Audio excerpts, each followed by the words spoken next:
अस्सलाम वालेकुम दोस्तों, मैं हूं डॉक्टर आमिर नज़ीर। हमारे मुआशरे में सियासी तौर पर इकॉनमी के रेलेवेंट या मुआशरती लिहाज से कुछ ऐसी डिबेट्स हो रही होती हैं जो बग़ैर नॉलेज के होती हैं, बग़ैर अवेयरनेस के होती हैं, और उन डिबेट्स का, उन मुबाहिसों का कोई नतीजा नहीं निकलता सवाए लड़ाई झगड़े के, बाहमी नफ़रत के या बाहमी चपकलश के। उसकी वजह ये होती है कि लोगों में बहस करने का रुझान बढ़ता जा रहा है, सीखने का रुझान कम होता जा रहा है। उस सिलसिले में हमने पहले आइन पाकिस्तान को पढ़ने का सिलसिला शुरू किया। उसकी भी हम डेली एक आर्टिकल पढ़ते हैं, उस पर एक हम वीडियो कैप्चर करते हैं। आज से हम एक नया सिलसिला स्टार्ट कर रहे हैं कि हम पाकिस्तान के इदारे, जो आइनी इदारे हैं या एक्ट ऑफ पार्लियामेंट के तहत स्टैब्लिश हुए हैं, उन सब को हम डिस्कस करें। उन इदारों को पढ़ने का, सीखने का मकसद ये है कि लोगों को पता चल सके, लोगों के पास अवेयरनेस आ सके कि हमारे इदारे कैसे इस्टेब्लिश होते हैं, कैसे वर्क करते हैं, और कहाँ कमी कोताही है, कहाँ बेहतरी की गुंजाइश है, और बेहतरी में कौन शख्स, कौन सा इदारा या कौन सी ऑर्गेनाइजेशन अपना रोल प्ले कर सकती है। पाकिस्तान में बहुत किस्म के इदारे हैं जिनके बारे में जानकारी बहुत ज़रूरी है।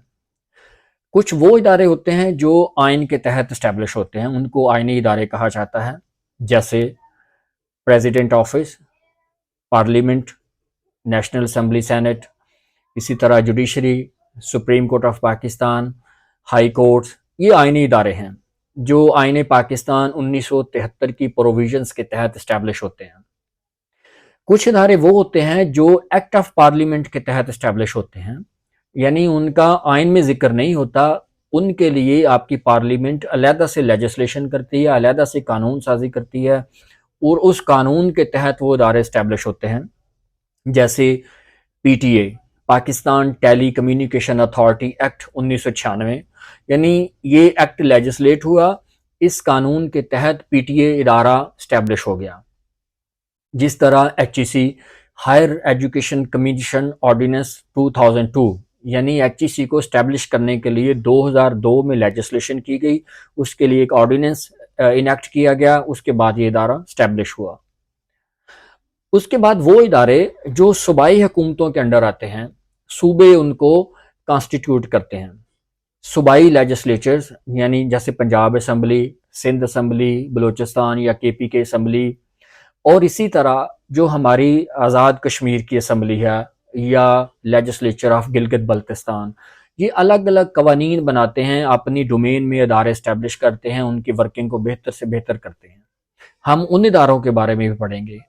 सूबाई इदारे हर सूबे में मुख्तलिफ होते हैं, उनकी रूल्स एंड रेगुलेशंस डिफरेंट होते हैं, उनके प्रोसीजर्स डिफरेंट होते हैं, उनके इस्टेब्लिशमेंट का तरीकाकार, लेजिस्लेशन डिफरेंट होती है।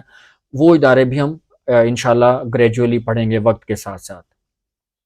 इस सारे प्रोसीजर का, इस सारे स्ट्रगल का एक ही मकसद है कि हम अपने लोगों को एजुकेट कर सकें, उनको अवेयरनेस दे सकें कि आपका जो पॉलिटिकल सिस्टम है या आपका जो एडमिनिस्ट्रेटिव मैकेनिज्म है वो किस तरह काम करता है। आपने आइन पढ़ने हैं, आपने कवानीन सीखने हैं, आपने अपने इदारों के बारे में जानकारी हासिल करनी है, तब जाके आप इदारों के साथ लिंक हो सकते हैं, इदारों की बेहतरी के लिए अपना रोल प्ले कर सकते हैं, और आपने इदारों से सर्विसेज कैसे लेनी है वो कैसे ले सकते हैं। ये सारी चीज़ें एक ही वजह से आपके पास आ सकती हैं, या एक ही कोशिश से आ सकती हैं, वो कि अवेयरनेस, कि आप पढ़ेंगे। जब आप खुद पढ़ेंगे, अपने बच्चों को पढ़ाएंगे और एक ऐसा कल्चर डेवलप करेंगे जहाँ सिर्फ और सिर्फ लर्निंग हो, तब जाके एक अच्छा मुआशरा हम इस्टेब्लिश करने में कामयाब होंगे, और इंशाल्लाह हमारी ये कोशिश ज़रूर कामयाब हो। अस्सलाम वालेकुम।